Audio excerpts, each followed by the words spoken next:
तो अपने गाड़ी को ठीक ठाक कर लेना चाहिए।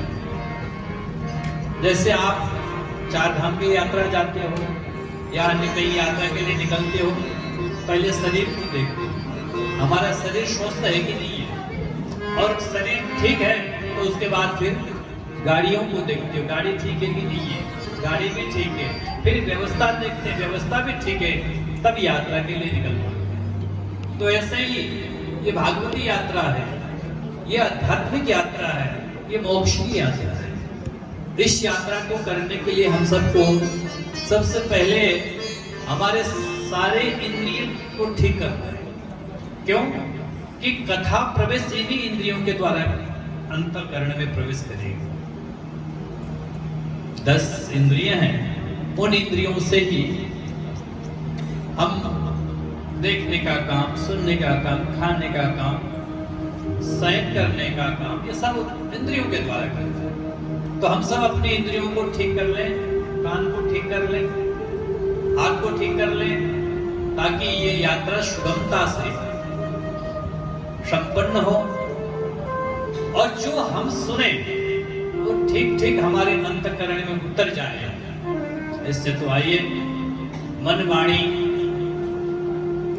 को परमात्मा के चरणों में समर्पित करते हुए आइए कथा गंगा में प्रवेश करने से पूर्व भगवान नाम संकीर्तन द्वारा अपने वाणी और जीवा को पवित्र कर ले और कथा गंगा में प्रवेश करेंगे। जगन्नाथ जगन्नाथ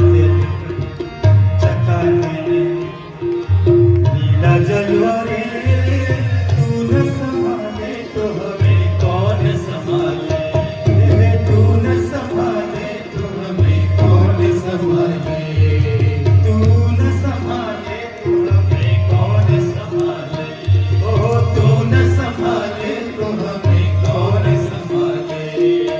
जगन्नाथ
सच्चिदानंद रूपाय विश्वोत्पत्त्यादिहेतवे तापत्रय विनाशाय श्री कृष्णाय वयं नमः। परम मंगलमय श्रीमद् भागवत महापुराण के इस पावन प्रसंग, जहां पर गंगा के तट पर भागीरथी के गोद में दक्ष प्रजापति के पावन सानिध्य में सद्गुरुदेव भगवान के पावन आशीर्वाद के तले आइए प्रारंभ करते हैं। श्रीमद् भागवत महापुराण 18 पुराणों में सर्वश्रेष्ठ पुराण तो वेद व्यास जी ने बहुत लिखे। शत्र पुराण लिखा,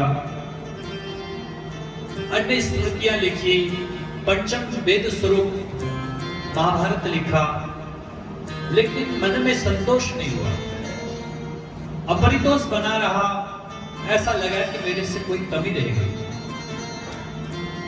तो अचानक नारद जी आए और नारद जी ने वेद व्यास जी के मन का जो अपरितोष है, असंतोष है, उसको पकड़ा और कहा, वेद व्यास जी आपने शास्त्र का मंथन तो बहुत किया, विद्वतापूर्ण कथाओं का आपने लेखनी तो बहुत कर दी, लेकिन अभी तक भगवत चरित्र का गान नहीं किया। यही कारण है कि आपके मन में अपरितोष है। भगवान अभी आपसे और कुछ कराने वाले हैं।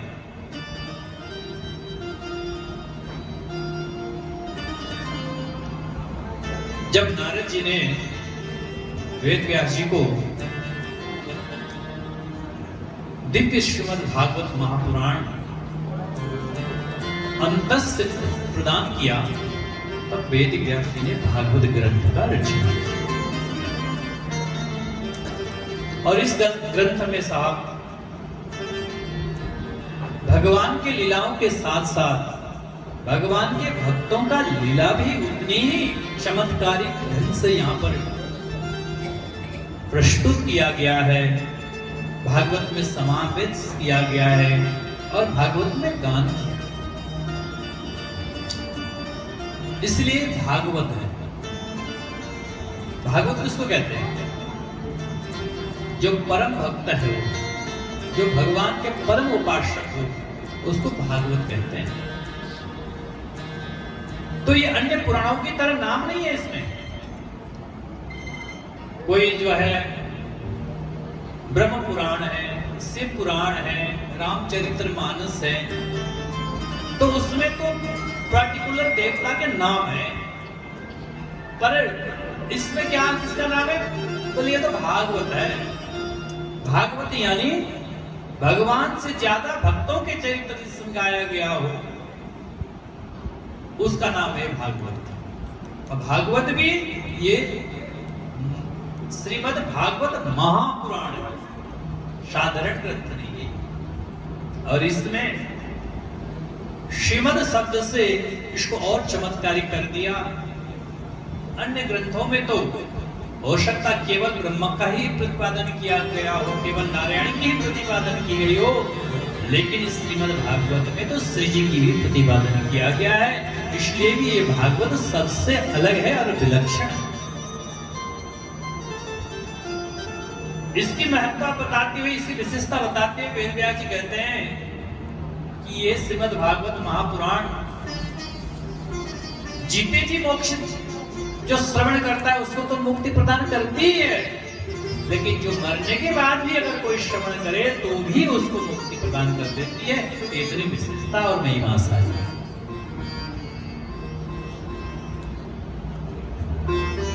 यह श्रीमद् भागवत महापुराण 12 स्कंद में लिखा गया, 365 अध्याय है, 18,000 श्लोक है। सुखदेव और परीक्षित का संवाद है, सुत सौनक संवाद है, सनकादिक नारद जी का संवाद है, विदुर और उद्धव का संवाद है, विदुर और मैत्रेय का संवाद है, और साक्षात भगवान और उद्धव की भी संवाद इसमें समाहित है। इतने सारे संवादों से भरा हुआ यह ग्रंथ अपने आप में अद्भुत है और सभी पुराणों में सर्वश्रेष्ठ है श्रीमद् भागवत महापुराण। इसकी जो महिमा है, इसकी महिमा को स्वयं भागवत जी ने नहीं गाया, इसकी महिमा को पद्म पुराण ने गाया है, वो भी 6 अध्याय में। अच्छा, कोई अपना महिमा को कैसे गा सकता है? गा देगा? हाँ, गा भी देगा तो लोग कहेंगे देखो कैसे अभिमानी है, अपनी प्रशंसा खुद करके चलता है। तो इसलिए उसमें सुंदरता नहीं है जो हम अपनी प्रशंसा खुद करें, हमारी प्रशंसा कोई और करे, उसमें विशेषता है, उसमें सुंदरता है। तो भागवत भगवान की विशेषता और महिमा भागवत जी में नहीं गाई, ये दूसरे पुराणों ने, पद्म पुराण में, ब्रह्म पुराण में, लिंग पुराण में आदि अनेक पुराणों में खूब महिमा गाई गई, खूब।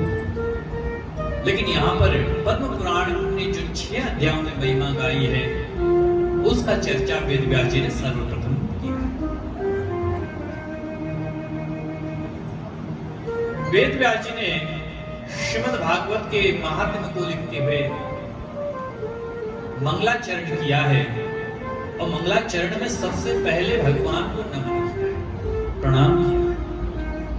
किसी भी ग्रंथ की को लिखने से पहले, प्रारंभ करने से पहले उसके मंगलाचरण की जाती है, मध्य में मंगलाचरण होती है और संपूर्ण होने पर भी मंगलाचरण की जाती है। तो वेदव्यास जी ने यहाँ पर पद्म पुराण में जब महिमा गाया तो सबसे पहले मंगलाचरण किया, और मंगलाचरण करते हुए भगवान के विषय में वेदव्यास जी लिख रहे हैं। तो वो भगवान कैसे हैं? सच्चिदानंद रूपाय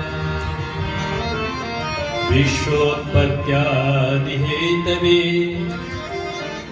तापत्रय विनाशाय श्री कृष्णाय वयं नमः। वो भगवान कैसे हैं? तो कहते हैं सद्घन, चिद्घन और आनंद घन। सच्चिद और आनंद के स्वरूप है। भगवान का स्वरूप कैसा है? सत्य स्वरूप है, चित स्वरूप है और आनंद स्वरूप। जैसे हम अगर बिटिया के विवाह करना हो तो वर तलाशेंगे, तो पूछेंगे ना वर कैसा है, उसकी सुंदरता कैसी है, उनका व्यवहार कैसा है, वो करते क्या है। ये जब अगर सब ठीक ठाक बैठेगा तभी ना विवाह आदि कार्यक्रम होगा। तो यहाँ पर वेदव्यास जी भी भगवान के स्वरूप का प्रतिपादन कर रहे हैं। कहते हैं जिस ब्रह्म की मैं प्रतिपादन कर रहा हूं, जिस ब्रह्म के बारे में कह रहा हूं, वो ब्रह्म कोई साधारण नहीं है, वो सत्स्वरूप है। तीनों कालों में जिसकी सत्ता कभी परिवर्तन नहीं होती, एक रस रहता है। ये जो संसार है ये तो असार है, ये असत्य है। इस तरह की संसार एक साथ रहने वाला नहीं है। आज कुछ है तो कल कुछ और है, परसों कुछ और है, कल कुछ और था, एक साथ रहने वाला नहीं है। तो इसलिए ये संसार को असत्य कहा। तो बोले सत्य कौन है? बोले सत्य तो केवल ब्रह्म है जो तीनों कालों में एक रस रहता है। त्रिकालावादितम सत्यत्वम, जो तीनों कालों में भूत भविष्य वर्तमान में एक रस रहे, वह सत्य है। तो परमात्मा इस सृष्टि से भी पहले थे और इस सृष्टि में भी है, और जब ये सृष्टि प्रलय में समा जाएगा तो भी परमात्मा का अस्तित्व रहेगा। जो तीनों कालों में जिसका अस्तित्व रहे वह सत्य है। शंकराचार्य भगवान कहते हैं ब्रह्म सत्यम जगन मिथ्या जीवो ब्रह्मैव नापरः। अगर सत्य है इस संसार में तो केवल ब्रह्म सत्य है। और ये जो जीव है, ये जगत है, ये सारी प्रकृति है, ये सब असत्य है, ये क्षणभंगुर है। ये केवल सत्य का प्रतिभाषिक सत्ता है, वो सत्य नहीं। तो भगवान कैसे सत्य स्वरूप है और साथ में चित्त स्वरूप भी है, चेतन भी है। वो परमात्मा अगर चेतन ना हो तो हम प्रार्थना करते हैं, हम भक्ति करते हैं, क्या वो सुन सकता? अगर वो जड़ होता तो हमारे प्रार्थनाओं को, हमारी भक्ति को, हमारे आराधना को कौन समझे, हमारे पूजा को? तो भगवान चित्त स्वरूप भी है। भगवान के चेतना से ही ये संपूर्ण प्रकृति खिल उठी। जब तक प्रकृति में पुरुष का प्रवेश नहीं होता, चित्त शक्ति की प्रवेश नहीं होती, तब तक प्रकृति शून्य हो जाती, तब तक प्रकृति जड़ रहती है। जब आपने देखा होगा किसी का शरीर छूट जाता है, शरीर छूटा, छूटते क्या हुआ? वो जड़ हो गया। अब न तो चल सकता है, न तो खा सकता है, न तो देख सकता है, कोई भी क्रिया नहीं कर सकता। सारी क्रियाएं निष्पादन हो जाती है, क्रियाएं रुक जाती है। क्यों? उसमें से जो चेतन तत्व था वो निकल गया। वो चेतन तत्व क्या है? बोले वही ब्रह्म तत्व है, वही ब्रह्म है। वो जो चेतन स्वरूप है वही ब्रह्म है। जब जड़, ये जो शरीर है, प्रकृति है, जड़ है, 24-25 तत्वों से ये शरीर बनता है। संपूर्ण शरीर 25 तत्वों से खड़ा होता है। 24 तत्व रहेगा, 24 तत्व तो शरीर में है, लेकिन एक तत्व निकल जाने पर वो शरीर खड़ी नहीं हो सकती। तो वही शक्ति है चित्त शक्ति, वही है ब्रह्म शक्ति। उसको क्या कहा? चेतन स्वरूप। भगवान कैसे? चित्त स्वरूप है। इसलिए भगवान आवश्यकता पड़ने पर आपके सामने प्रकट भी हो जाते हैं, आपके भक्ति को स्वीकार भी करते हैं। और सखेलती सखादती सखा, भगवान सखा भी है। जीव का जो परम सखा कौन है? बोले ब्रह्म है। जीव का असली सखा कौन है? ब्रह्म। बाकी सखा तो, संसार के सखा तो नश्वर है, वो नकली है। आज कोई सखा है, कल कोई और, परसों कोई और, ये सखाएं बदलती रहती। लेकिन जीव की असली सखा कौन है? वो ब्रह्म है, जो कभी बदलता नहीं है। इसलिए भगवान चित्त स्वरूप है। बोले और आगे बोले वो आनंद स्वरूप भी है। वो केवल चेतन स्वरूप ही नहीं, वो आनंद स्वरूप भी है। अगर आनंद ही ना हो तो फिर वो ब्रह्म किस काम का? जब आप छोटी सी सुख का आभास होने पर आनंद महसूस करते हैं कि आज तो बड़ा आनंद आया, आज तो बड़ी सुखी हुई, आज किसी प्रकार की कठिनाई नहीं है। ये जो आनंद है थोड़ा सा आभास मात्र है। जीव को परमात्मा ने जो आनंद दिया है वो थोड़ा सा, चलो कभी कभी थोड़ा सा आभास कर ले। लेकिन बुद्धिमानी हुआ है जो थोड़ी सी आभास मात्र को व्यापक बनाने की तरफ लग जाए। तो व्यापक कैसे होगा? बोले वो व्यापक भगवान के शरणागत स्वीकार करने से होगा, भगवान के चरणों में जाने से होगा, संतों के चरणों में जाने से वो आनंद विस्तृत हो जाता है। और वो आनंद परमात्मा में ही है, परमात्मा ही आनंद स्वरूप है। आनंद की प्राप्ति करनी हो तो कहां जाए? संसार में वो आनंद नहीं है। क्यों? गीता में स्वयं भगवान कहते हैं दुखालयम जगत शाश्वत। ये जगत जो है ना, ये दुखों का घर है। अब दुखों के घर में आकर के आप सुखों की प्राप्ति करना चाहे, आनंद की प्राप्ति करना चाहे, वो संभव नहीं है। तो बोले क्या करें फिर? बोले जो वस्तु जहां मिलती है वहीं जाए। अच्छा, अगर आपको दवा खरीदनी हो और बुक वाली पसंद दुकान में जाकर के कहे भैया फलाना दवा दो, तो क्या दे देगा? तो बुक वाला कहेगा भैया आपको दवा चाहिए तो दवा खाने में जाओ। और आपको सब्जी चाहिए, अब पंसारी के दुकान में जाके कहो भैया सब्जी दे दो, तो पंसारी सब्जी देगा? कहेगा भैया सब्जी वाले दुकान में जाओ, यहाँ तो पंसारी का सामान मिलता है। तो जो वस्तु जहां है वही उसकी प्राप्ति होती है। तो आप चाहते तो क्या है? आप चाहते हैं सुखी होना, आनंदित होना, और जाकर संसार में और संसार से सुख और आनंद की प्राप्ति करना चाहते हैं, चाह रखते हैं। जो वस्तु संसार में क्या है? बोले दुखालय, ये दुखों का घर है। क्या है? दुख का घर है। और दुखों के घर में जाकर कह रहे हैं भगवान मुझे सुख मिल जाए, मुझे आनंद मिल जाए, कहां से संभव? तो फिर कहां जाए? बोले आनंद की प्राप्ति करनी हो तो भगवान के घर में जाओ, भगवान के शरण में जाओ, क्योंकि वही आनंद का खजाना है। रसमालयम। अभी मंडलेश्वर जी कह रहे थे वो क्या है? वो ऋषियों का घर है, वो आनंद का घर है। जो आनंद सिंधु सुख राशि सी करते त्रैलोक सुवासी। भगवान के तो घर में आनंद का सागर पड़ा हुआ है। अगर आनंद की प्राप्ति करनी हो तो आपको भगवान के घर में जाना पड़ेगा, भगवान से मांगना पड़ेगा। जो वस्तु जिसके पास हो वो वस्तु उससे ही मांगोगे तो ही प्राप्ति होगी। इसलिए संसार में आनंद और सुख की प्राप्ति नहीं, ये तो केवल आभास मात्र है, ताकि जीव को ये आभास हो जाए कि ऐसे आनंद भी है। तो हमें उस आनंद की ओर जाना है।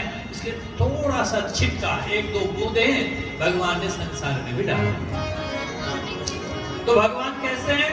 सत्स्वरूप है, चित स्वरूप है, आनंद स्वरूप। अब मैं अंतिम दिन में पूछूंगा, ये अभी बिल्कुल ध्यान से श्रवण करना, अंतिम दिन में फेल नहीं होनी चाहिए। तो भगवान का स्वरूप कैसा है? सत्स्वरूप, चित स्वरूप और आनंद स्वरूप है। अच्छा, वो भगवान करते क्या है? काम क्या है उनका? चलो उनका स्वरूप तो बता दिया, काम भी तो बताओ। बोले विश्वोत्पत्त्यादि हेतवे। वेद व्यास जी कहते हैं वो इस विश्व की उत्पत्ति करते हैं, फिर पालन करते हैं, समय आने पर इसका संहार करते हैं। उत्पत्ति, पालन और विनाश ये भगवान के कार्य है। अच्छा ये सोचो, अगर भगवान विनाश न करें तो क्या ये संसार रहने लायक होगा? अब तक कितना भर जाता, पैर रखने की जगह ना होती। इससे पहले अगर विनाश ना होते, इससे पहले के लोग ना गए होते तो क्या होता? नए आ रहे और पुराने जा रहे। ये सृष्टि अनादिकाल से यही चलता आ रहा है।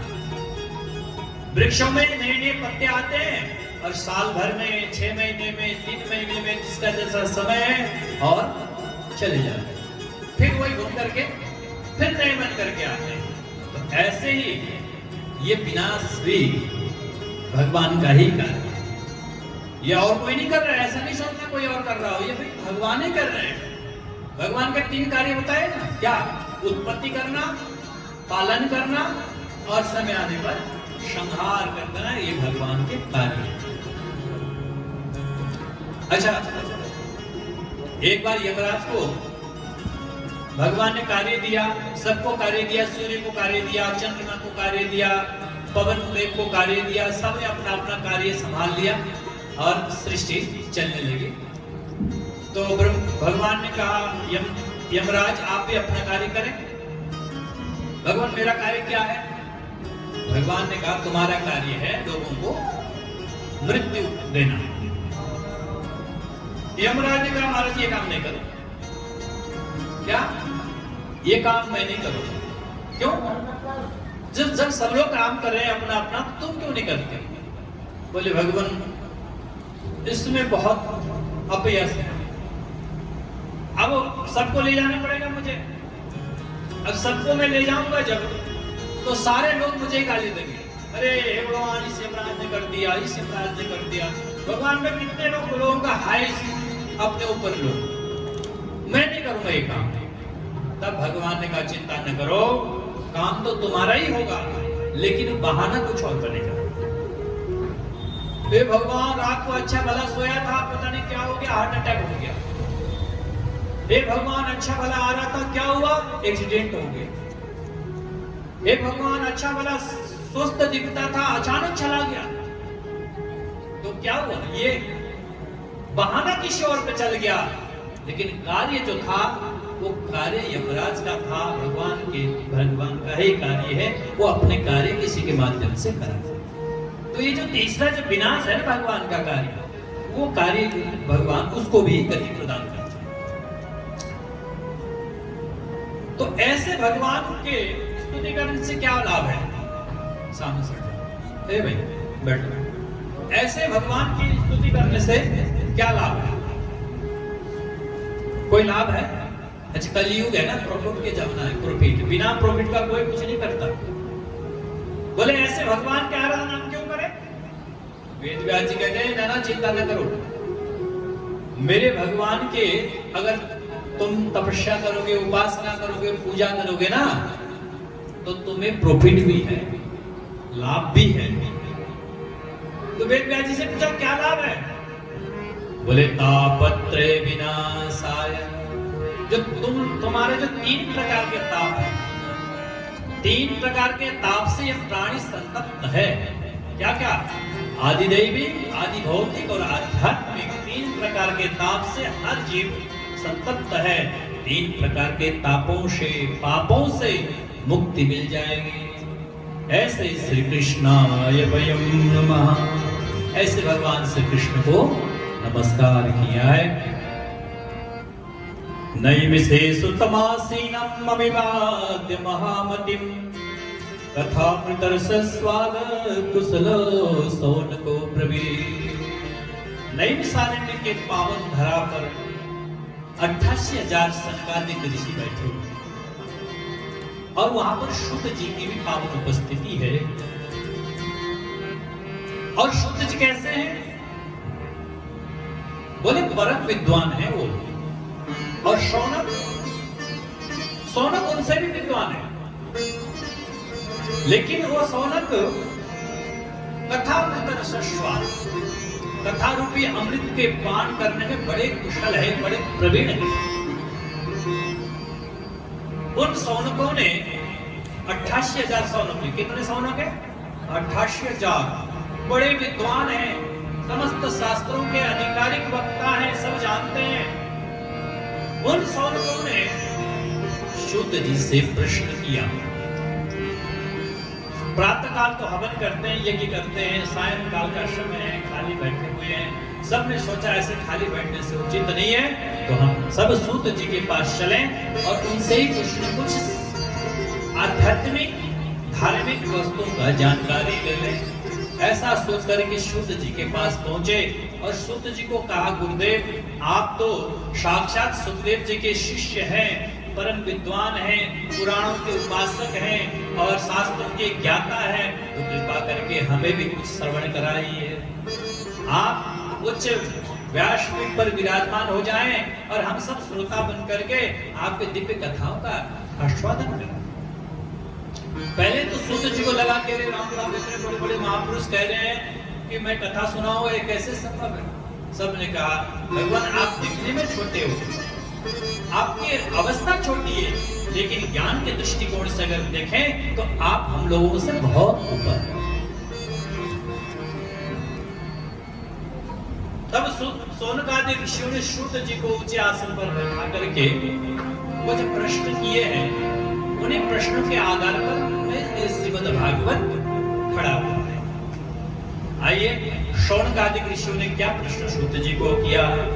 अज्ञान ध्वंत विध्वंस कोटि सूर्य समप्रभा सुताख्याय कथासारं मम कर्ण रसायनम् भक्ति ज्ञान विरागाप्तो विवेको वर्धते महान् माया मोह निराशाश्च वैष्णवे क्रियते कथम। गुरुदेव, यह अज्ञान रूपी अंधकार को नाश करने में आप करोड़ों सूर्य के समान, जैसे सूर्य अज्ञान अंधकार को नाश करता है, ऐसे ही आप भी ज्ञान रूपी सूर्य के द्वारा हमारे अंदर के अज्ञान के उस बादल को नाश कीजिए, उस अंधकार को नाश कीजिए, अज्ञान को नाश कीजिए, क्योंकि आप करोड़ों सूर्य के समान ज्ञान के दीपक लिए बैठे हुए हैं। हे प्रभु, हमें ऐसी कथा श्रवण कराइए जो कथाओं में भी कथाओं का सार हो। जानते हैं आप कथा कितने प्रकार की कथाएं हैं, बहुत कथा है, शास्त्र अनंत कथाओं से भरे हुए हैं। अब उतने सारे कथाओं को तो न तो सुनने का समय है न कहने का समय है, सबके पास सीमित समय है। इसलिए गुरुदेव आप हमें कथा तो श्रवण कराइए, लेकिन साथ साथ में वो कथाओं का संपूर्ण कथाओं का सार वस्तु श्रवण कराइए। कथाओं में भी सार ही वो श्रवण कराए। और गुरुदेव कर्ण रसायन, कानों को मीठे लगने वाले, ऐसे कथा मत सुनाना जो कानों को कर्कश लगे, जो कानों में मिठास ना आए, ऐसे कथा नहीं मत सुनाइए। मम कर्ण रसायन, रसायन यानी कि कथा सुनने के बाद परमानंद की प्राप्ति हो और भगवान की प्राप्ति के लिए सारे रास्ते खुल जाए, ऐसे कथा श्रवण कराइए, जिससे भक्ति ज्ञान और वैराग्य हमेशा बढ़े। भक्ति ज्ञान वैराग्य का तो वर्धन हो और माया मोह निराशा, माया मोह अज्ञान अंधकार का विनाश हो। कैसी कथा? भक्ति ज्ञान वैराग्य को बढ़ाने वाला हो, माया मोह अज्ञान को नाश करने वाला। कितना सुंदर बात कही।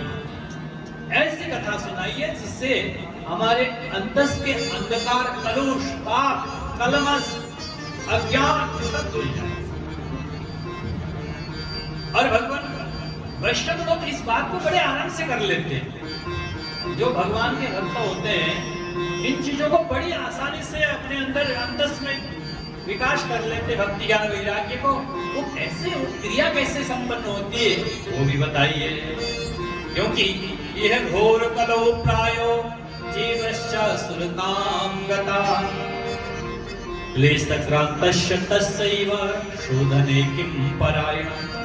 अब भगवान घोर कलयुग आने वाला है। इस कलयुग में चारों ओर जीव असुर भाव को प्राप्त हो चुका है। जीव के अंदर आसुरी वृत्ति बढ़ चुका है। काम, क्रोध, लोभ, मद, मोह अत्यधिक रूप में बढ़ रहा है। तो इसको कैसे खत्म करें, जिसके कारण से क्लेश और आक्रांत हो चुका है। इसको समाप्त करने का उपाय बताइए। इनकी शोधन कैसे हो, इन चीजों से कैसे बचें, ऐसी कथा सुनाइए गुरुदेव। श्रेयसां यत् भवेत् श्रेय पावनानां च पावनम् कृष्ण प्राप्तिकरं शाश्वत साधनं तद्वदातु। गुरुदेव कल्याण में भी कल्याणकारी कथा, पावनों में पावन कथा, और जो साक्षात भगवान श्री हरि को प्राप्त करा दे ऐसी कथा आप हमें श्रवण कराइए। ऐसे साधन आप बताइए कैसे हम इन कथाओं से परमात्मा की प्राप्ति करें, ये सब बताइए गुरुदेव। आप तो साक्षात गुरु हैं। चिंतामणि लोक सुरद्रो स्वर्ग संपदां प्रयच्छति गुरु प्रीति वैकुंठम योगी दुर्लभ। गुरुदेव अगर सद्गुरुदेव प्रसन्न हो गए तो योगियों के लिए दुर्लभ वैकुंठ है, वो भी गुरु आसानी से सहज रूप में अपने शिष्य को प्रदान कर देते हैं। इसलिए गुरुदेव आप हमें दिव्य कथा सुना करके भगवान के दिव्य लोक को प्राप्ति करा दें। बड़ी सुंदर प्रश्न शौनकादिक ऋषि ने किया, तो सूत जी ने अब शौनकादिक ऋषियों को कथा सुनाना प्रारंभ किया। प्रीति शौनक चित्ते ते यतो वच्मि विचार्य च सर्व संदांत निष्पन्नम संसार भयनाशनम। हे शौनक, मैंने आप सबके चित्त में जो प्रेम है, आप सबके मन में जो दया है, आप सबके मन का जो करुणा है, मैंने देख लिया। आप सब चाहते हैं कि आपके माध्यम से संपूर्ण संसार का कल्याण हो। इसलिए मैं ऐसी कथा सुनाऊंगा, सर्व सिद्धांत निष्पन्नम, संपूर्ण रहस्य और संपूर्ण सिद्धांतों को किस प्रकार से जीवन में प्रयोग किया जाए, ऐसी कथा सुनाऊंगा जो संसार के भय को नाश करने वाला है। संसार का जो डर है, इसका अज्ञान अंधकार का जो डर है, उससे कैसे मुक्ति पाना है, वो इस प्रकार की कथा श्रवण कराऊंगा। काल व्याल मुखग्रास त्रास निर्णय सहितवे श्रीमद्भागवतम शास्त्रम कलौ कीरेण भाषितम। बोले सद्गुरुदेव भगवान की। हम सबके मध्य में परम श्रद्धेय परम पूज्यपाद अनंत श्री विभूषित, हम सबके प्रेरणा स्रोत मार्गदर्शक और समय समय पर सभी संत महंतों के लिए शिखर पुरुष के रूप में, सहारा के रूप में हम सबको आशीर्वाद प्रदान करने वाले पूज्य श्री महंत गंगादास जी महाराज श्री जी पधारे हैं। पूज्य महाराज श्री जी का भी बहुत बहुत स्वागत, वंदन, अभिनंदन करते हैं। ये कली रूपी सर्प, ये कली रूपी सर्प व्याध है। इस सर्प के, कलिकाल रूपी सर्प के मुंह से बचने का एक ही उपाय है। क्या? बोले श्रीमद् भागवतम शास्त्रम कलौ कीरेण भाषितम। श्रीमद् भागवत महापुराण ही एक ऐसा शास्त्र है जो सुखदेव ने राजा परीक्षित को सुनाया था।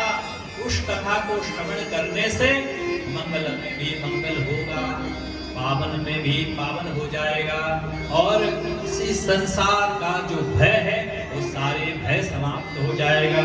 इसलिए हे सौनकादिक ऋषि, आप सब श्रीमद् भागवत कथा का श्रवण करें।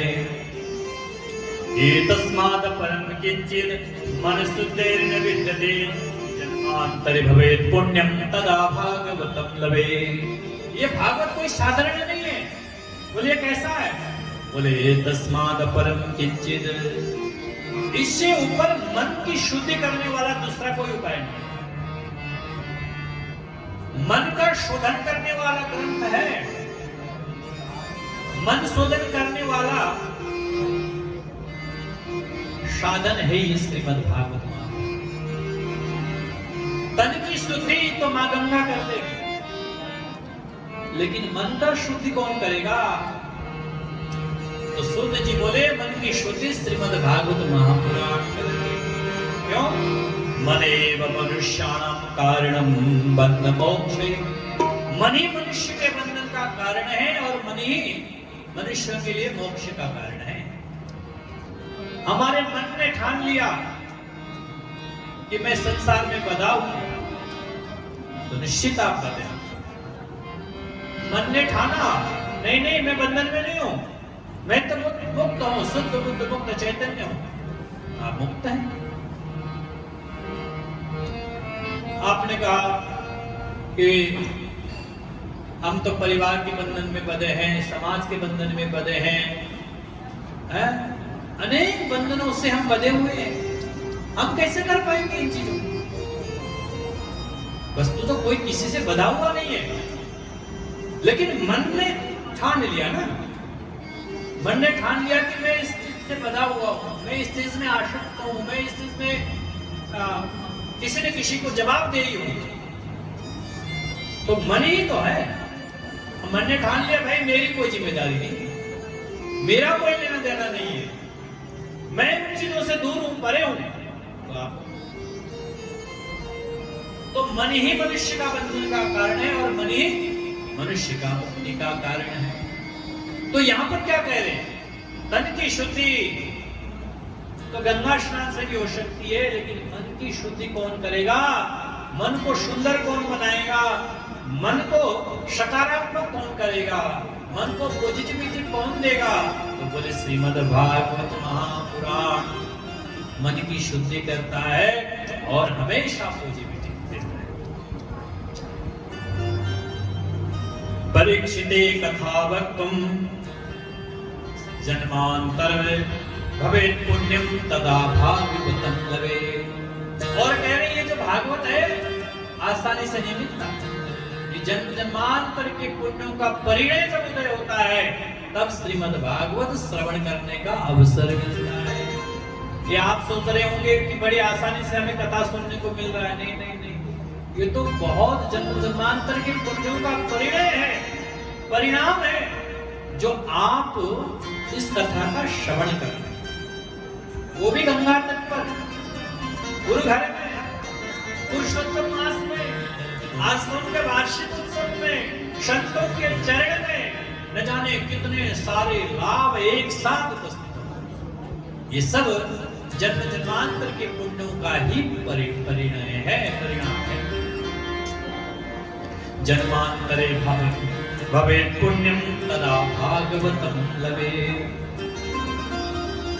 परीक्षिते कथा वक्तुम सभायां संस्थिते सुखे सुधा कुंभं गृहीत्वैव देवास्तत्र समागमा। देखिए इस भागवत की विशेषता बता रहे, महिमा बता रहे।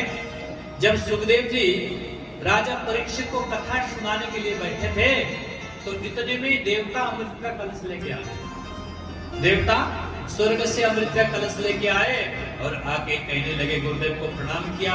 प्रणाम करे कहने लगे, गुरुदेव हम स्वर्ग से अमृत लेके आए हैं, ये अमृत राजा परीक्षित को पिला दीजिए, तो जो मरने वाले हैं, जो श्राप हैं, उससे राजा परीक्षित अमर हो जाएंगे और उसके बदले में हमें आप श्रीमद् भागवत ज्ञान रूपी अमृत को हमें पिला दीजिए। लो, अब देवताओं को ये दिन देखने पड़ रहे हैं। अपने अमृत की कलश लेकर के, जो अमृत का कलश हमेशा बड़ी सुरक्षा में रखते हैं देवता, किसी को देते नहीं है। बड़े अनुनय विनय करने पर भी गरुड़ ने एक बार मांग लिया अपनी मां के दासत्व से छुड़ाने के लिए, भैया थोड़ी सी एक बूंद अमृत दे दो, कम से कम मेरी मां की दासत्व छूट जाएगी। तो देवताओं ने दो टूक में मना कर दिया, नहीं नहीं नहीं नहीं नहीं, ये अमृत बहुत कीमती है, हम ऐसे किसी को देते नहीं है। दो टूक में मना कर दिया गरुड़ को। और आज पूरा देव समाज अमृत का कलश लेकर के राजा सुखदेव भगवान के सामने उपस्थित हुआ और कह रहा है, क्या कह रहे हैं कि ये अमृत परीक्षित को पिला दीजिए और उसके बदले में हमें कथा रूपी अमृत, भागवत ज्ञान रूपी अमृत हमें पिला दीजिए। अब आप समझ लो कितनी महिमाशाली होगी ये भागवत। जो देवता इतनी कीमती को अमृत को किसी को देना नहीं चाहते, लेकिन यहाँ तो पूरा का पूरा कलश से लेके आए। सुधा कुंभम गृहीत्वैव देवास्तत्र समागमा। देवता वहां पर पहुंचे। सुनते ही सुखदेव जी ने डांट लगाई देवताओं, हे देवताओं भागो यहां से, तुम्हें शर्म नहीं आती? तुम कथा सुनने आए हो या व्यापार करने आए हो? गुरुदेव कोई भूल हो गई, कोई गलती हो गई? बोले अब तो मैं तुम्हें कथा नहीं सुनी। अगर कथा मैं परीक्षित को सुना रहा था, तुम चुपचाप पीछे आके बैठ जाते, कथा सुन लेते तो मुझे कोई आपत्ति नहीं। लेकिन तुमने अभी अभी जो बात कही है व्यापार की, ये व्यापार करने वाला मैं नहीं। मैं कथा का सौदा नहीं कर सकता, मैं कथा की व्यापार नहीं करूंगा। इसलिए देवताओं चलो हटो, भागो, हटो मेरे यहाँ कथा मंडप से, बाहर चले जाओ। क्यों क्यों नाराज हो सुखदेव? देवताओं ने बड़ी अनुनय विनय किया, गुरुदेव गलती हो गई, हमें भी कथा सुना दीजिए। बोले नहीं नहीं, एवं विनिमय जात सुधाराज्ञ प्रपीयताम प्रपश्याम वयं सर्वे श्रीमद्भागवतामृतम्। देवताओं तुम और श्रद्धा भक्ति भाव से आते तो अवश्य में कथा सुनाता, लेकिन तुम आए हो व्यापार के भाव से, विनिमय करने के भाव से, तुम चाहते हो कि स्वर्ग सुधामृत दे करके उसके बदले में भागवत कथा रूपी अमृत पाए, ये संभव नहीं है। कहां तुम्हारा ये कांच और कहां श्रीमद् भागवत कथा रूपी मेरी मणि। कांच और मणि में कभी बराबरी नहीं होती। क्यों गुरुदेव, हमारा अमृत इतना छोटा है, इतना कमजोर है? बोले हाँ, तुम्हारा अमृत कोई पी भी लेता है तो जब तक उसके पुण्य रहते हैं तब तक तो स्वर्ग में वास मिलता है, लेकिन वो पुण्य का प्रभाव खत्म होते ही क्षणे पुण्य मर्त्य लोकम विशंति, पुण्य क्षीण होते ही मृत्यु लोक में गिर जाते। ये तुम्हारा अमृत की कमजोरी है। और मेरी भागवत की विशेषता ये है, जो एक बार भागवत कथा का श्रवण कर लेता है वो समस्त पापों से छूट करके वैकुंठ का अधिकारी बन जाता, सीधा भगवान के चरणों में पहुंच जाता। अब बताओ तुम्हारे अमृत और मेरे अमृत में कितने अंतर है? मेरे अमृत तो साक्षात मणि के समान है, सबको प्रकाश प्रदान करता रहता है। अब कांच में ही किसी को प्रकाश प्रदान कर सकता है क्या? जो स्वयं दूसरे के प्रकाश से प्रकाशित होना चाहता हो वो प्रकाश कैसे प्रकाश प्रदान कर सकता? इसलिए देवताओं, तुम ये अपने कांच रूपी ये जो अमृत लेके आए हो, इसको लेकर के यहाँ से भागो। खूब डांट लगाई सुखदेव जी ने और भगा दी देवताओं को। देवता भागे भागे चले गए ब्रह्मा जी के पास और जाकर कहने लगे, गुरुदेव ब्रह्मदेव, हमारे साथ बड़ा अन्याय हुआ। क्या अन्याय हुआ? बोले, हम देव परीक्षित को अमृत पिलाने गए थे, उसके बदले में हमने सोचा कथा रूपी अमृत हम पी लें, लेकिन सुखदेव जी ने डांट करके भेज दिया, गुरुदेव क्या ये कथा रूपी अमृत इतनी महिमाशाली है? सुन करके ब्रह्मा जी को भी आश्चर्य लगा। ब्रह्मा जी ने कहा, अच्छा रुक जाओ, जरा कथा पूरी होने दो, देखते हैं इसका परिणाम क्या आता है और उसके बाद फिर निर्णय लेंगे।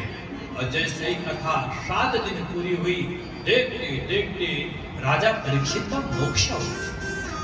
उस बात को देख करके पूरा धाता विस्मिता, ब्रह्मा जी को भी आश्चर्यचकित हो गए। ब्रह्मा जी भी अचंभित हो गए, अरे राम राम, इतने महिमाशाली है भागवत महापुराण। जरा भी देख रहे, सत्य लोक में तुला बांध लिया। तुला जानते हैं ना, जिसमें तौलते हैं, तुला बांध लिया और तुला बांध करके एक तरफ तो श्रीमद् भागवत रखा और दूसरी तरफ संपूर्ण शास्त्रों को रखते गए, लेकिन तब भी श्रीमद् भागवत का ही पलड़ा भारी रहा। तो तुरंत ब्रह्मा जी ने उद्घोष कर दिया, कलिकाल में श्रीमद् भागवत से बढ़ करके दूसरा कोई शास्त्र नहीं जो मुक्ति प्रदान कर सकता हो। ऐसा दिव्य शास्त्र स्वयं वेद व्यास जी ने नमन किया, प्रणाम किया। इस प्रकार से श्रीमद् भागवत महापुराण की महिमा बोले, ये साप्ताहिक रूप से इसको कथा श्रवण किया जाए तो बहुत ही मोक्ष पुण्यदायी है, बहुत फलदायी है और साक्षात मुक्ति प्रदान करने वाली है। सप्ताहेन सुतम चैतत् सर्वथा मुक्तिदायकम सनकादि पुरा प्रोक्तम नारदाय दयापरै। ये पुरा काल में सनकादिक ऋषि ने नारद जी पर दया करके फिर इसको साप्ताहिक रूप से कहना प्रारंभ। अच्छा गुरुदेव, एक बात तो बड़ी विचित्र विलक्षण बात कही आपने, साप्ताहिक रूप से कथा नारद जी ने श्रवण किया, ये कैसे संभव हो सकता? क्यों? नारद जी तो एक जगह रह करके कभी बैठे नहीं सकते, कहीं ठहर ही नहीं सकते। वो नारद ने 7 दिन तक बैठ करके कथा का श्रवण किया, हमें बड़ा आश्चर्य। बोले, लोक विग्रह मुक्तस्य नारदस्य स्थिरस्य च विधि सर्वे कुत प्रीति संयुगे पुत्रतै सह। गुरुदेव, ऐसा संयोग कैसे बना जिसमें नारद जी 7 दिन तक बैठ करके उन्होंने कथा सुना हो? ये सुनकर के बड़ा अचंभित हो रहे हैं। नारद जी तो बस टिकते नहीं कहीं भी, 10 से 15 मिनट किस जगह में नहीं टिकते, हमेशा नारायण नारायण नारायण करते हुए 3 लोग 14 भुवन भ्रमण करते हैं। लेकिन वो नारद ने 7 दिन तक बैठ करके कथा का श्रवण किया। गुरुदेव, हमें बड़ा आश्चर्य हो रहा है, इस कथा को जरा विस्तार से सुनाइए। तब यहाँ पर अब सुत जी कथा का और विस्तार कर रहे हैं। अत एकदा हि विशालायां चत्वारः ऋषयो मला सत्संगार्थं समायाता तदृशोस्तत्र नारद। एक दिन की बात है, विशालापुरी, विशालापुरी किसको कहते हैं? बद्री विशाल को। किसको? बद्री विशाल को विशालापुरी क्षेत्र भी कहा जाता है। वहां पर 4 सनकादि कुमार, सनक, सनंदन, सनातन और शनक कुमार ब्रह्मा जी के 4 जो मानस पुत्र हैं वो विचरण करते हैं, हमेशा सत्संग करते हैं। 5 साल से 6 साल के कभी होते नहीं, जरा इस्मान में बात होती, बुढ़ापा कभी आता ही नहीं, हमेशा एक रूप रहते हैं। क्यों? इनको ब्रह्मा जी ने श्राप दिया। जब ब्रह्मा जी ने मानसिक सृष्टि की सबसे पहले कि मेरे 4 पुत्र हो, 4 पुत्र खड़े हो गए, तो उन्होंने हाथ जोड़ के कहा पिताजी क्या आदेश है? बोले जाओ सृष्टि का विस्तार करो। बोले पिताजी हम तो सृष्टि के विस्तार के चक्कर में नहीं पड़ते, सृष्टि के चक्कर में नहीं पड़ेंगे। बोले फिर क्या करोगे? बोले हम तो भगवान के भजन करेंगे, बस आनंद लेंगे, सत्संग करेंगे, हम तो साधना करेंगे, परमात्मा की उपासना करेंगे। ब्रह्मा जी को क्रोध आया। ब्रह्मा जी ने कहा तुम पुत्र होकर के मेरे पिता की आज्ञा का अवहेलना करते हो, जाओ मैं श्राप देता हूं, तुम 5 साल से 6 साल के कभी हो गए, ये छोटे ही रहोगे, जितने दिख रहे हो ना इतने ही रहोगे, इससे बढ़ोगे नहीं, अरे इसी रूप में रहोगे हमेशा। चारों ने प्रणाम किया, पिताजी ये तो आपने श्राप नहीं, ये तो वरदान दे दिया। जब हम इससे बड़े होंगे नहीं तो हमारे अंदर कोई विकार कभी आएगा ही नहीं। विकार किसको? बच्चों को विकार कभी आता है? आता ही नहीं। जैसे जैसे उम्र होता जाएगा विकार बढ़ता जाएगा, काम, क्रोध, लोभ, मद, मोह, चंद्रमा, ईर्ष्या, द्वेष, न जाने कितने सारे दुर्गुण आते हैं, लेकिन बच्चों को कभी दुर्गुण नहीं आते। वो तो परमात्मा के रूप होते हैं। बोले पिताजी ये तो आपने वरदान दे दिया, जाओ। वरदान पाके पिताजी को प्रणाम करके चले। तो ये 4 भाई हैं, ये हमेशा सत्संग कथा करते रहते हैं, कथा प्रवचन आदि करते हैं। श्रोता समुदाय मिल जाए तो चारों भाई कथा करने लग जाते हैं। जब श्रोता समुदाय न मिले तो 3 भाई श्रोता बन जाते, 1 भाई वक्ता बन जाते और अपना सत्संग चलता है, अनादि सत्संग चलता है, कभी रुकता ही नहीं। ये 4 भाई अचानक विशालापुरी क्षेत्र में भ्रमण कर रहे थे। भ्रमण करते करते अचानक नारद जी दिख गए। और नारद जी कैसे? बोले नारद जी का सारा चेहरा उतरा पड़ा है, बहुत ग्लानि नारद जी के अंदर है, बहुत दुखी बना है। क्योंकि ये जो चेहरा है ना, ये चेहरा आपके शरीर का स्क्रीन है। स्क्रीन जानते हैं ना, बॉडी के अंदर कुछ भी हो तुरंत ये इफेक्ट आ जाती है चेहरे में। बीमार हो, पैर दर्द कर रहा है, पेट दर्द कर रहा है, हाथ दर्द कर रहा है, शरीर कहीं भी दर्द कर रहा हो, उसका एक्सप्रेशन तुरंत चेहरे पे आ जाता है। इसलिए ये दिख जाता है बॉडी का। तो नारद जी को देखा तो सनकादि कुमारों को बड़ा आश्चर्य लगा, अरे ये नारद को क्या हो गया? कथम ब्रह्मन् दीनमुख कुतश्चित्ता तुरो भवान् त्वरितं गम्यते कुत्र कुतश्चागमनं तव। हे नारद जी, आज हम क्या देख रहे हैं? आपको क्या हो गया? ये जल्दी जल्दी भागे भागे दौड़े दौड़े कहां जा रहे हो? और आपके मुखमंडल में इतनी सारी चिंताएं क्यों है? क्या हो गया आपको? बताइए जरा। इस समय आपको ऐसे लग रहे हैं जैसे किसी गृहस्थ का सारा धन संपदा लुट जाए, घर में आग लग जाए तो उसकी अवस्था कैसी होती है, ऐसी अवस्था आपकी दिख रही है। क्या बात है? क्या हो गया? नारद जी की उस अवस्था को देख करके सनकादि कुमारों ने पूछा। तब नारद जी ने प्रणाम किया सनकादि कुमारों को और अपना दुख का कारण, अपने ये शरीर में जो स्थिति उत्पन्न हुई है वो दुख का कारण बताने लगे। क्या? अहम नारदो वाच अहम तो पृथ्वी यातो ज्ञात्वा सर्वोत्तमामिति पुष्करम च प्रयागम च काशीं गोदावरीं तथा हरिक्षेत्रं कुरुक्षेत्रं श्रीरंगं सेतुबंधनम एवमादिषु तीर्थेषु ब्रह्मांड इतस्ततः। गुरुदेव, मैंने सोचा कि बहुत सारे स्थलों का भ्रमण किया, भ्रमण करते करते अब की बार सोचा पृथ्वी तल का भ्रमण करूं, शायद वहां मुझे शांति मिले।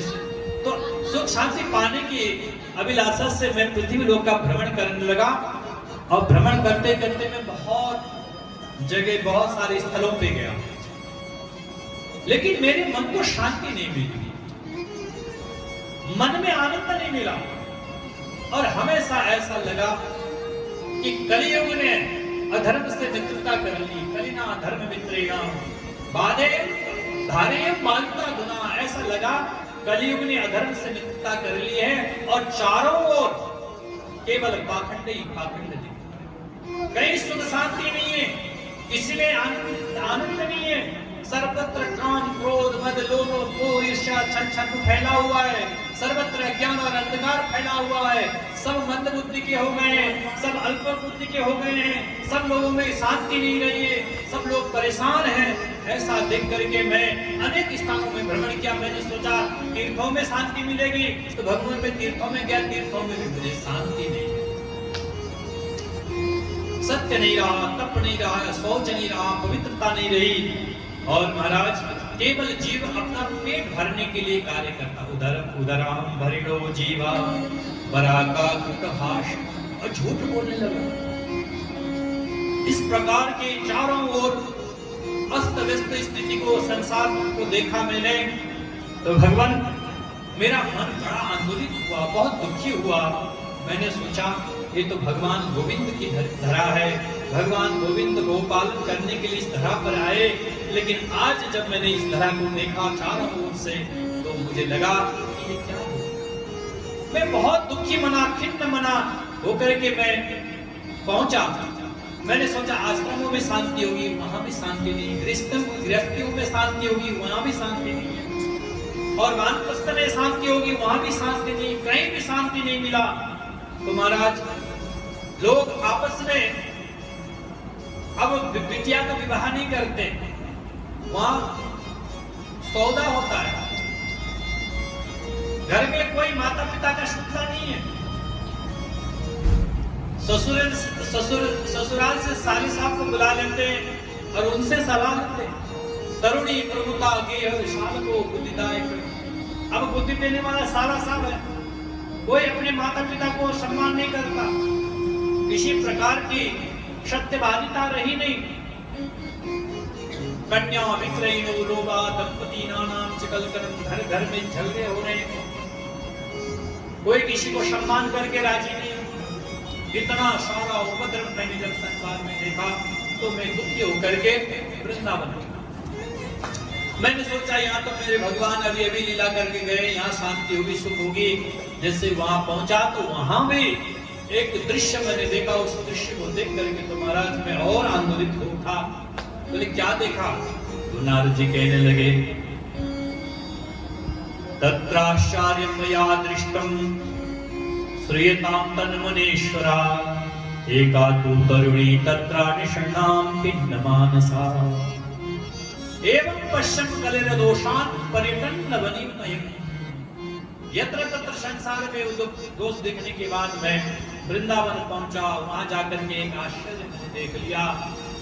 एक वृद्ध महिला लेटी पड़ी है, दो वृद्ध पुरुष लेटे पड़े हैं और एक जवान स्त्री उनको उठाने का प्रयास कर रही है। वृद्धो तो पतितो पार्श्वो विश्वान्ता चेतनो, अचेतन अवस्था में दोनों वृद्ध, और एक जवान स्त्री उनको उठाने की चेष्टा कर रही है। और उस जवान स्त्री के चारों ओर सेवक लोग हैं, उसको पंखा कर रहा है, कोई चमर कर रहा है, कोई पानी पिला रहा है। मैंने देखा ये दृश्य तो मैंने सोचा मैं भी पूछूं क्या बात है, क्यों दुखी हो, क्या परेशानी है। मैं थोड़ा नजदीक चला गया। फिर मैंने सोचा मैं तो संत आदमी हूँ, एक रस्तों का मामला है, पता चला ये बाबा यहाँ कहाँ है, भागो, कहीं ऐसा कुछ कह न दे। इसलिए मैंने उस दृश्य को देख करके जैसे ही मुड़ के जाने लगा, तो इतने में वो देवी ने मुझे आवाज लगाई और कहने लगी, भोगो साधु क्षणं तिष्ठ मच्चिन्तामपि नाशय दर्शनं तव लोकस्य सर्वथा गहरं परम्। हे सतगुरुदेव भगवान, हे गुरुदेव, हे संत महाराज, हे महापुरुष, आप तो संसार के दुखों को हरण करने वाले हैं, क्लेशों को हरण करने वाले हैं, कष्टों को निवारण करने वाले हैं। आप कुछ मेरे कष्टों और दुखों को भी निवारण करते जाइए। जैसे उस देवी ने कहा तो मैंने पीछे मुड़ के देखा, तो मैंने कहा, देवी क्या बात है, कौन है आप? काशी त्वं का विमोचे मा नार्या का पद्मलोचना वद देवी सविस्तारम शुष्य दुःखस्य कारणम्। हे देवी, आप अपने दुख का कारण बताइए, क्या बात है, क्यों दुखी है? तो वो देवी कहने लगी, महाराज अहम भक्ति रीति ख्याता इमो में तनयो मतौ ज्ञान वैराग्य नामानौ काल योगेन जर्जरो। महाराज मैं भक्ति हूँ, मुझे भक्ति देवी कहते हैं लोग। और ये तो दोनों लेके हैं, ये मेरे पुत्र ज्ञान और वैराग्य हैं। देखिए ना, काल योग ऐसा अवस्था आने पड़ा, मैं माता तो जवान हूं और मेरी ये पुत्र वृद्ध हो गई। नारद जी ने कहा, ये तो घोर विडंबना है। जहां माता वृद्ध होना चाहिए, पुत्र जवान होना चाहिए, यहां तो उल्टा हुआ कि मां जवान है और पुत्र वृद्ध है। ये देख करके नारद जी को आश्चर्य लगा। तो भक्ति देवी ने इससे पूछा, देवी कैसे हुआ, क्या हो गया तुम्हारे साथ? तो भक्ति देवी कहने लगी, उत्पन्ना द्रविड़े साह वृद्धिं कर्णाटके गता क्वचिन क्वचिन महाराष्ट्रे गुर्जरे जीर्णतां गता। महाराज मैं दक्षिण देश में उत्पन्न हुई। भक्ति का उदय जो हुआ वो दक्षिण में हुआ, और जितने भी आचार्य आज तक हुए हैं वो दक्षिण में हुए, चाहे रामानुजाचार्य हो, चाहे वल्लभाचार्य हो, चाहे शंकराचार्य हो, जितने आचार्य वो दक्षिण में हुए। हाँ, उत्तर में एक आचार्य हुए जो जगतगुरु श्री रामानंदाचार्य जी हुए, जगतगुरु श्री चंद्राचार्य जी हुए, बाद के आचार्य उत्तर में हुए, लेकिन प्रारंभिक काल के जितने भी आचार्य हैं वो सब दक्षिण में हुए। प्रेम भक्ति गुरु रामानंद लायो कबीरे कबीरे कबीरा भरपूर मस्तक लाग रही हमारे गुरु चरण। तो ये प्रेम और भक्ति दक्षिण में उत्पन्न हुई, उसको उत्तर लाया गया। तो भक्ति देवी कह रही, मैं दक्षिण देश में उत्पन्न हुई महाराज। वहां से मैं और आगे बढ़ी तो कर्नाटक में थोड़ी पली बड़ी हुई, कर्नाटक में थोड़ी बड़ी हुई। वहां से महाराज फिर मैं महाराष्ट्र में आई तो वहां थोड़ा सा और वृद्धि हुई, मेरे पुत्र भी वृद्ध हुए, बड़े हुए। और जैसे जैसे ही मैं गुजरात में मैंने प्रवेश किया, तो गुजरात में प्रवेश करते ही महाराज मेरे साथ ऐसा घटना घट गई कि मैं तो जो है हम तीनों के तीनों वृद्ध हो गए। गुर्जरे जीर्णतां गता, गुजरात में हम तीनों जीर्ण हो गए, वृद्ध हो गए। तो क्या मतलब गुजरात में भक्ति ज्ञान और वैराग्य तीनों वृद्ध हो गए, लेकिन इस समय तो गुजरात में जवान है। गुजराती जितने अभी भक्ति करता है, गुजराती जितने ज्ञान और वैराग्य की बातें करता है, अद्भुत है। आज पूरा आधा से ज्यादा हरिद्वार गुजरातियों के कथाओं से भरा हुआ। तो फिर क्या हुआ देवी? बोले महाराज मैं तो परेशान हो गई, मैं अपने दोनों पुत्रों को लेकर के जैसे मैंने वृंदावन में प्रवेश किया तो महाराज धन्यम वृंदावनम तेन भक्ति नृत्यति यत्र च। वृंदावन में प्रवेश करते ही मैं तो जवान हो गई, लेकिन मेरे पुत्र फिर भी वृद्ध के वृद्ध ही रह गए। दोनों वृद्ध हुए, उनको कोई फर्क नहीं पड़ा। लेकिन महाराज धन्य है वृंदावन की धरा, वृंदावन की वो पावन भूमि जहाँ पर भगवान श्री कृष्ण ने अपने चरण रज छोड़े थे। वहां प्रवेश करते ही मैं तो जवान हो गई, मुझे तो नवीन स्वरूप प्राप्त हो गया, लेकिन मेरे पुत्र फिर भी वृद्ध ही रह गए।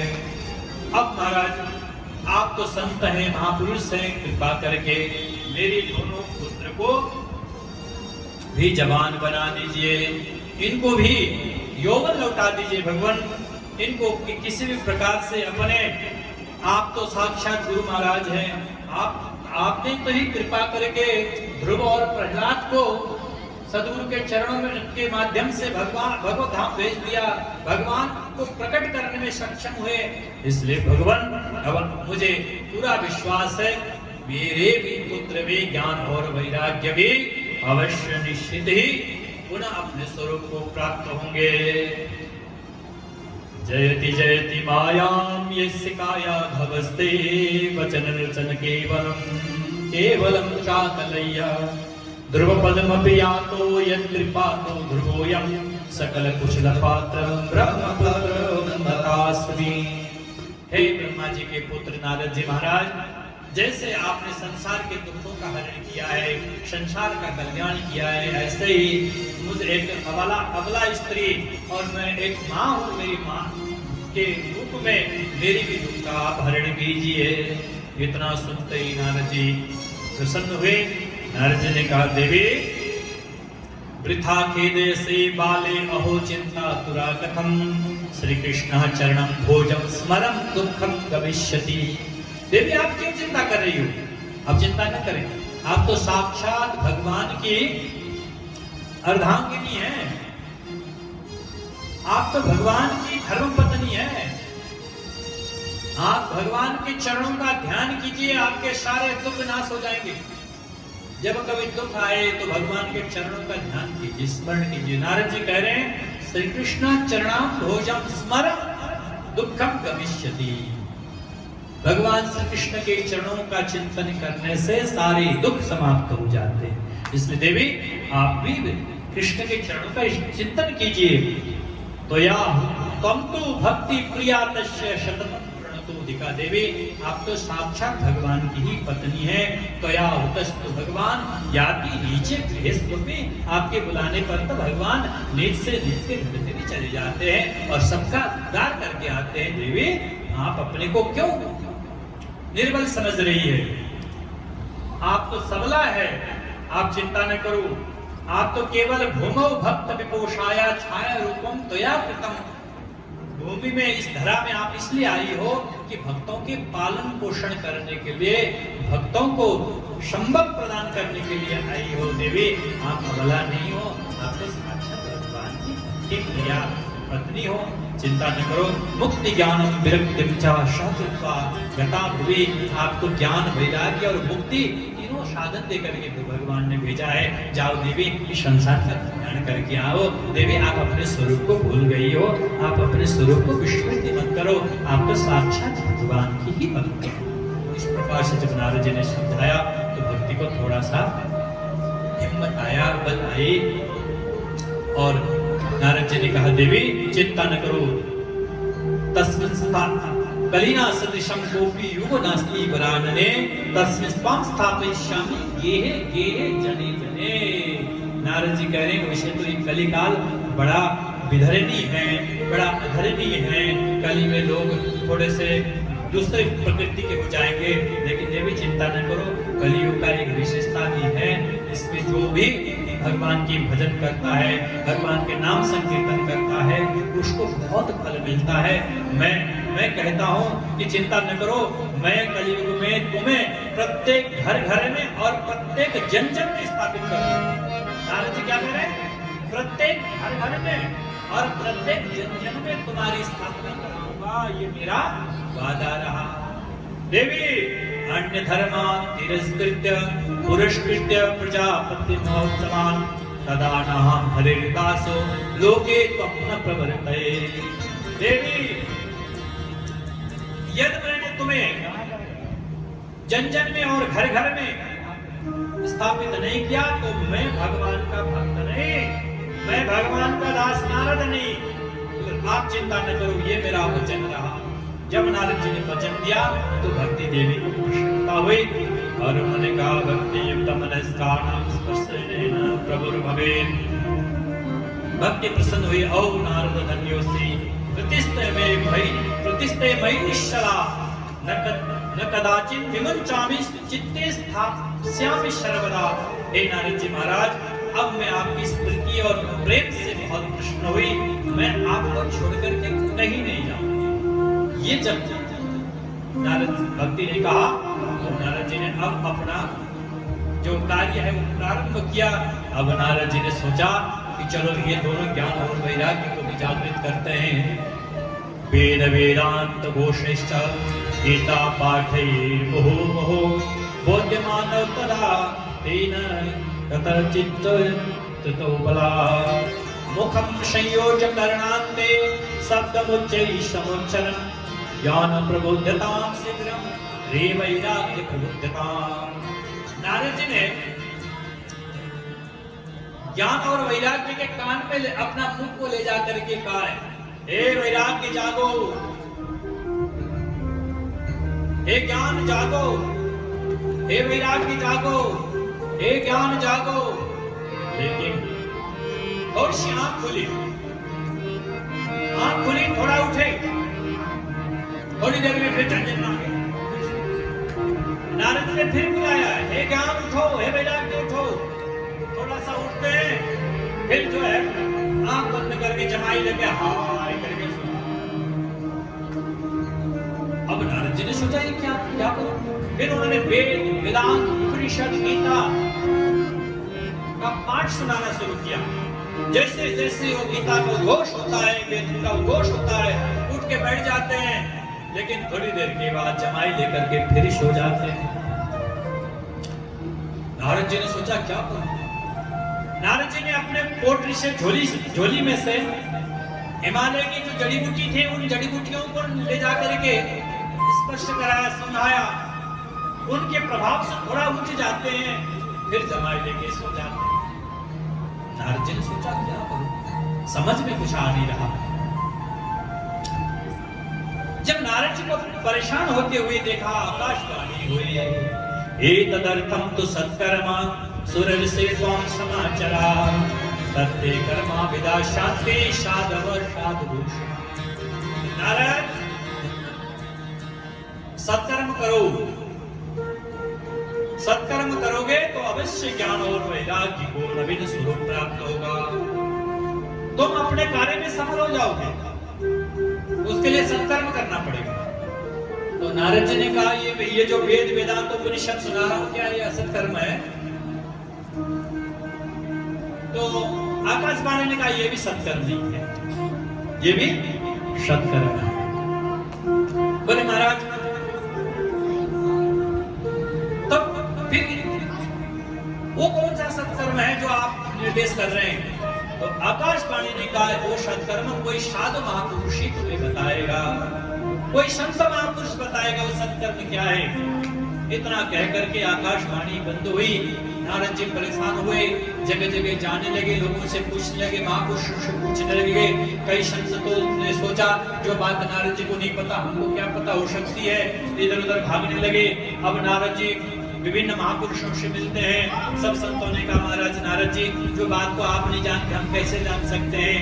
उसको मुख हो गए, मौन हो गए, कोई वहां से अपने स्थान से कहीं चले गए।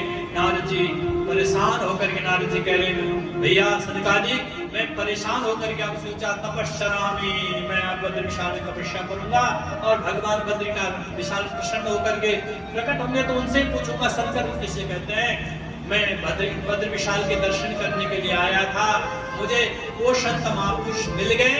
आकाशवाणी ने जो निर्देश दिया था वो आप ही लोग हैं, आप ही लोग मुझे अब सत्कर्म के बारे में बताएंगे। प्रभु, मैं उस सत्कर्म को पूछने के लिए महापुरुष तलाश रहा था, आज मुझे वो महापुरुष आपके रूप में मिल गए हैं। भगवान, मेरे दुख का कारण ये है, मैं अपने लिए दुखी नहीं हो रहा हूँ, मैं तो भक्ति ज्ञान वैराग्य के लिए दुखी हूँ। इसलिए कैसे उन दिनों की दोबारा से स्थापित हो, उनकी स्थापना हो, इसलिए मैं दुखी हूँ। कृपा करके अब आप सत्कर्म के विषय में बताएं। सुन करके खूब हंसे सनकादिक कुमार, ओह नारद जी, तो तुम्हारा दुख का कारण ये था। लेकिन नारद जी, तुम तो सत्कर्म के बारे में पहले से ही जानते हो, सत्कर्म के बारे में तुम्हें पहले से ही बोध है। बोले, मुझे बोध है। हाँ, सत्कर्म सूचिको नूनम ज्ञान यज्ञ स्मृतो बुधई श्रीमद् भागवत लाभ सुतगीत सुखादि। सत्कर्म कोई और कोई नहीं, कुछ नहीं है। श्रीमद् भागवत सप्ताह ज्ञान महायज्ञ ही सत्कर्म है। जो सुखदेव ने राजा परीक्षित को श्रवण कराया था, वो कथा ही शंकर में उसका श्रवण कराओगे तो भक्ति ज्ञान वैराग्य पुनः नवीन स्वरूप को प्राप्त हो जाएंगे, पुनः जवान हो जाएंगे। सुखदेव नारद जी ने सोचा राम राम राम वही है, बोले वही तो सत्कर्म है। इतना सुनते ही नारद जी को विश्वास नहीं हुआ, बोले महाराज आपने वेद वेदांत उपनिषद गीता आदि सुना दी, उससे तो कोई प्रभाव नहीं हुआ, तो ये भागवत से क्या हो जाएगा। तब सनकादिक ने कहा कि नारद जी जो कार्य पेड़ से नहीं हो सकता, जो फल से हो सकता, वो पेड़ से नहीं हो सकता। ये वेद वेदांत उपनिषद के पका पकाया फल ही श्रीमद् भागवत है। देखो फल खाने का जो आनंद है वो पेड़ खाने से थोड़े होगा। अब आप कहो कि आम का फल खाना, आम का सीजन आ रहा है और आम तो खत्म हो गया, अब क्या करें, इसी पेड़ से उत्पन्न हुआ था, चलो पेड़ को ही खा लें। अब पत्ते खा लो, टेनियां खा लो, तो फल का आनंद थोड़ी मिलेगा। इसलिए नारद जी आम का आनंद तो आम का फल खाने में ही है। और देखो नारद जी दूसरा, अब आप कहोगे कि देखो जब उस वृक्ष से फल अलग होता है, सात तत्व तो अलग होता है, तो उसका प्रभाव कुछ और हो जाता है। जैसे घी है, घी का कारण क्या है, दूध। अब आप कहोगे कि चलो आज तो पूरी तलनी है, घी तो है नहीं, चलो दूध से ही तो घी बना है, आज दूध में ही पूरी तलते हैं, तो क्या दूध में पूरी तल जाएगी? पूरी के लिए तो घी चाहिए, आया तो दूध से ही है, कारण तो दूध ही है, लेकिन जो कार्य घी कर सकती है वो कार्य दूध नहीं कर सकती है। ऐसे ही नारद जी जो कार्य श्रीमद् भागवत कथा कर सकती है वो कार्य वेद वेदादि उपनिषद नहीं कर सकती। दूसरा उदाहरण लो, तीसरा उदाहरण लो, बोले जो आपको चाय बनानी है, अब शक्कर तो है नहीं, आज आपने सोचा ये शक्कर आया कहां से, ये आया तो गन्ने से, चलो आज गन्ने को ही काट करके चाय में डाल देते हैं, तो क्या चाय में स्वाद आएगी? नहीं आएगी। चाय में स्वाद तो शक्कर चीनी डालने पर ही आएगी, लेकिन ये चीनी आया कहां से? आया तो गन्ने से ही, लेकिन वो शोधन हो करके जब आया तो उसका अलग ही स्वरूप निकला, उसका कार्य अलग हो गया। ऐसे ही ये श्रीमद् भागवत भी वेद वेदांत उपनिषदों का पकाया पकाया फल है। इससे जो मुक्ति की प्राप्ति हो सकती है, विषय ज्ञान वैराग्य को नवीन स्वरूप मिल सकता है, अन्य किसी शास्त्रों से संभव नहीं है। इदं भागवतं नाम पुराणं ब्रह्म संहितं भक्ति ज्ञान विरागाणं स्थापनाय प्रकाशितम्। नारद जी ये जो श्रीमद् भागवत रूपी जो पुराण है, जिसमें ब्रह्म का प्रतिपादन हुआ है, ये भक्ति ज्ञान वैराग्य को स्थापना के लिए ही प्रकाशित हुआ है। इसलिए आप ये कथा कराइए और भक्ति ज्ञान वैराग्य के दुख प्रतिपादन कीजिए। इतना सुनते ही नारद जी ने को लगा अब मुझे उपाय मिल गया है, लेकिन महाराज ये कथा कहाँ कराएं?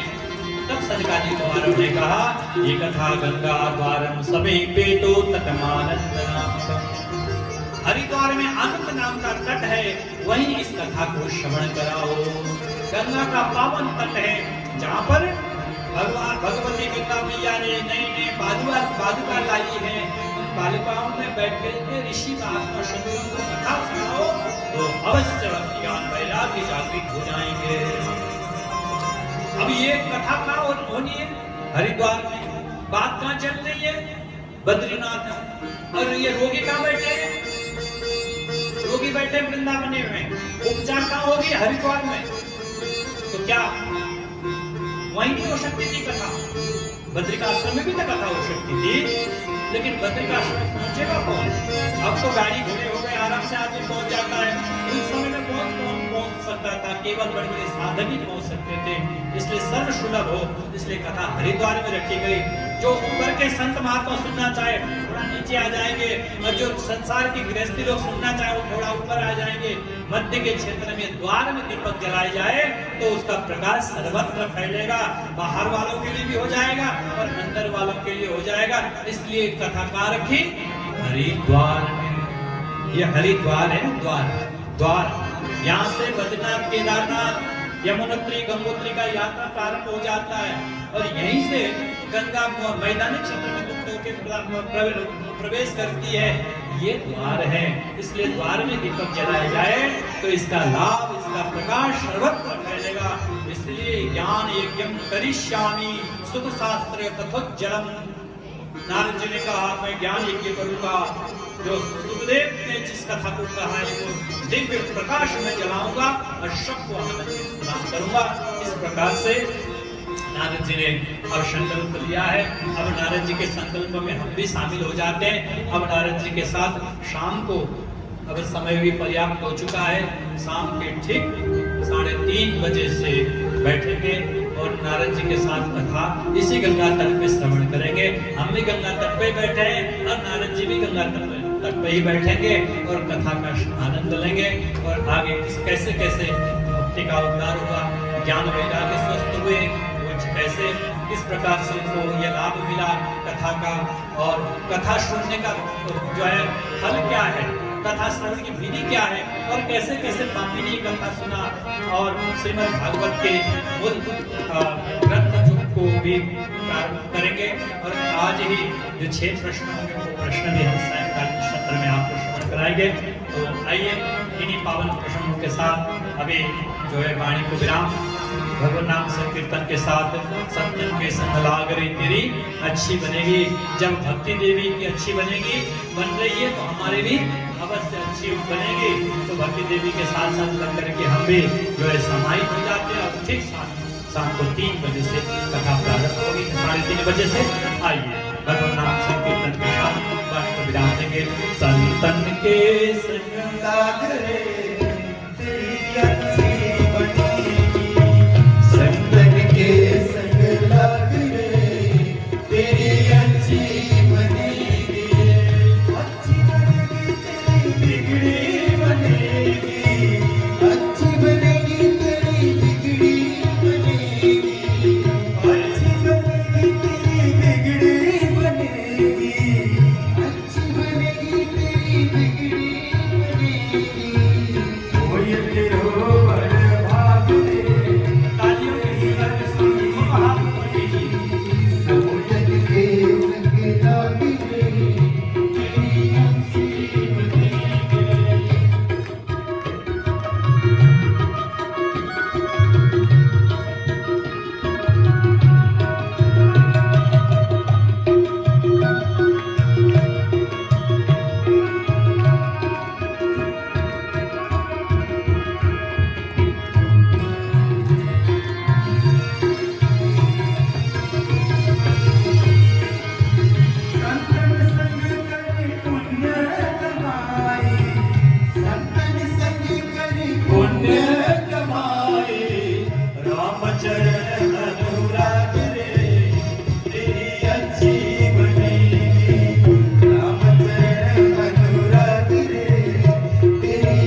भगवान की जय। श्री परीक्षित जी महाराज की जय।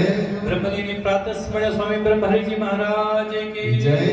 परम पूज्यपाद स्वामी दामोदर शरण जी महाराज की जय। सर्व संतों की जय। धर्म पुरुषों की जय। गंगा माता की जय। गौ माता की जय। गीता माता की जय। हर हर महादेव। साढ़े 3 बजे।